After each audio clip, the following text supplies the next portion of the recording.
Now they only say congratulations. Business is great, customers are literally knocking down your door, you're rolling in cash, nothing can stop you, you're feeling good because business is going full speed ahead.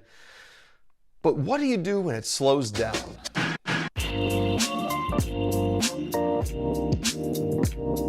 Welcome back to the Mighty Beard channel. My name is Rob Anderson. I'm a magician and a real-life service business owner, teaching you here on this channel how you can make six figures or more doing what you love. One of the worst feelings a business owner can have is when business slows down and money stops coming in the way it was during the good times. It can start off as a bad couple of days, which turns into a bad week, which turns into a bad couple of weeks, and then a bad month.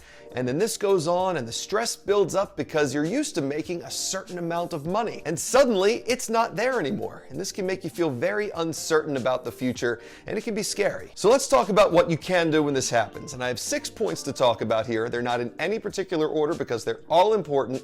So pay attention and I hope you get some value out of this. By the way, as always, smash the like button. No, that's not one of the points, but do it anyway. Let's get into them. First, you need to prepare for this by not living above your means. Just because you start making a certain amount of money doesn't mean you're always going to make that amount of money. And that's not negative talk, it's not limiting beliefs, it's reality. Every business in the history of the world has gone through good times and bad times. So just because you're bringing in a certain level of income doesn't mean you should be spending that much money. And I talked about this in my video about people that make $200,000 and are completely broke.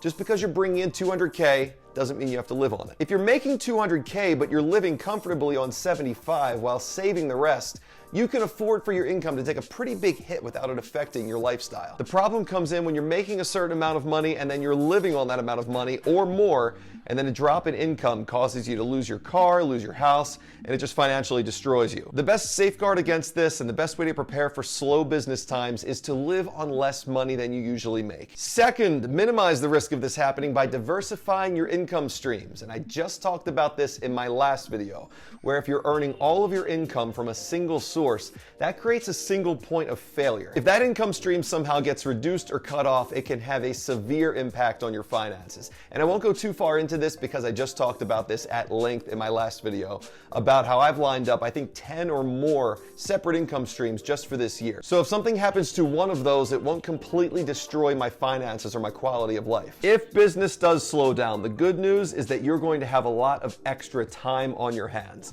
You always want to use the most of what you do have to your advantage. Sometimes that will be money, sometimes that will be time. Rather than sit around and binge watch Netflix while you worry about what happened to your business, the best thing you can do is use that time effectively. And the first way you can do that is by direct marketing yourself to new clients. 2 ways of direct marketing which will cost you nothing are cold calling and cold emailing. Speaking of time, you should also spend some time seeking out new clients in new areas.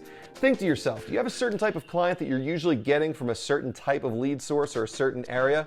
What about if that type of client also existed in other areas you're not currently marketing yourself in? If you find that you're commonly getting booked by a certain type of client from a certain area or a certain lead source, ask yourself where else that type of client may also exist, and then market yourself in those areas as well. Point 4, another way to use your time to earn immediate cash is by taking on a side hustle. Now, I've done a whole video on side hustles and I have more planned for the future, but essentially, having a separate source of income from a side hustle that you can quickly rely on for easy, quick cash is a great way to fill that financial gap that may exist when your main business slows down. The advantage of a side hustle over a part-time job is that you can usually make a little bit more money, or a lot more money sometimes, than you would at a part-time job. Plus, you can often work around your own hours. And I know that it may not be exactly what you want to be doing in the moment, especially if you've built your business up. You may not want to take on a side hustle when you've got to a certain place in your business already, but there's no shame in taking on a side hustle while you work towards building business back up. Next, while business is slow, take the time to look at your competition and see what they're doing. It's important to stay on top of industry trends and monitor your competition so you know who they are, and you'll know if they've added another service on recently that is somehow competing more heavily with the services you offer, or maybe if they've upped their marketing, maybe launched a new website, essentially just doing something a little bit better than you're doing it, which may be drawing customers away from you and into them. If this is happening, it's time for you to innovate. And that doesn't mean you're going to copy what your competition is doing. It means you're going to look at your services and figure out how how you can take them one step up from where they are now, innovate on them, make them better, overall make your product and your service a little more attractive to clients that are out there, so your clients start coming back into you again. You should intermittently be looking at your services and your promo throughout the year anyway, and trying to see what you can improve upon without your competition taking away from your business. But this is a great time to really honestly take a look at it in depth and see what you can do. Also, take some time to Google the search terms your clients are going to be using when they're looking for your services. Where are you ranking? Are you ranking near the top of the search results? If not, that's a great indication it's time to work on your SEO. These are all things that are going to be essentially, maybe not always an easy fix, but there is a fix out there for these things. So yeah, analyze your competition, see how you stack up, see what you can improve upon. My final piece of advice and your ultimate goal should be to work towards passive income.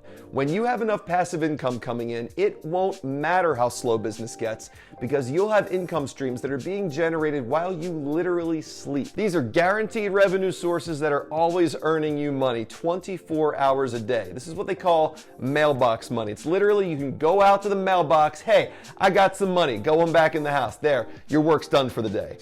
That's sort of an oversimplification, but bear with me for a second.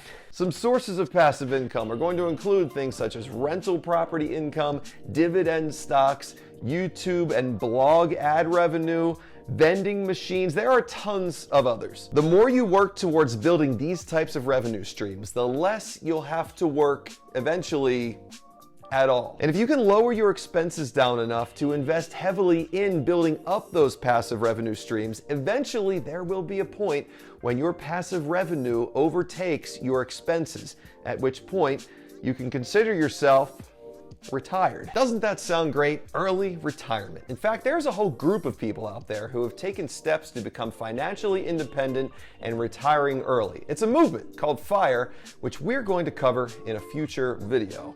So to find out about that, you're going to have to make sure you subscribe and ring that bell for notifications so you know each time I post a video in the future. Quick recap though on what to do when business is slow. Here's the 6 points I made throughout the video. First, prepare for this by not living above your means. Second, minimize the risk of this happening by diversifying your income streams. Third, you're going to have some extra time. Spend that extra time marketing yourself to new clients in new areas and spend some time on that direct marketing. 4, that extra free time is a great time to take up a side hustle for a little bit of extra immediate cash. 5, take a look at your competition, analyze them, see what they're doing, and see what you can do better. And finally, work towards that passive revenue, that mailbox money. I hope this video was beneficial to you. If it was, I've got 2 new ones coming out here every week. Make sure you ring that bell and subscribe for notifications. See you back here soon. Thanks as always for watching.